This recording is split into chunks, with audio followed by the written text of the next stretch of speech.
अस्सलाम वालेकुम नाज़रीन, उम्मीद है आप खैरियत से होंगे। जहाँ के होंगे वतन अज़ीज़ की मोहब्बत में मगन होंगे। देखिए, इस वक्त पाकिस्तान के अंदर दो सियासी जमातों के अलावा पूरा मुल्क सरापा एहतजाज है। हर चौक हर शराब पर एहतजाज और मुजाहरे हैं। कई दफ़ा पाकिस्तान के अंदर जो मुबैना धांधली हुई है, इसकी पाकिस्तान की तारीख में कोई मिसाल नहीं मिलती।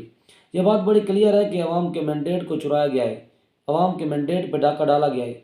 लेकिन डाका डालने वाले शख्स को ज़रा भर भी एहसास नहीं हुआ कि मैं व्हील चेयर पर बैठे शख्स के मैंडेट को चुरा रहा हूँ। व्हील चेयर पर बैठे शख्स ने वोट इसलिए नहीं दिया था कि मेरे मुल्क के ऊपर दोबारा दो ख़ानदान राज करें, बल्कि व्हील चेयर पर बैठे शख्स ने इसलिए वोट दिया था कि मेरे वोट की ताकत से मेरे मुल्क की तकदीर को बदला जाए।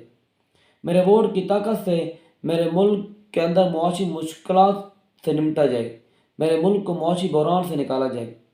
अब देख लें कि NA-15 मानसेरा के अंदर रिटर्निंग अफसर को तब्दील कर दिया गया है। अपनी मनपसंद का रिटर्निंग अफसर तानियात किया गया है जो उनको उनकी मर्ज़ी के नताइज दे सके। हमारे मुल्क के अंदर ऐन और कानून की कोई हुक्मरानी नहीं है।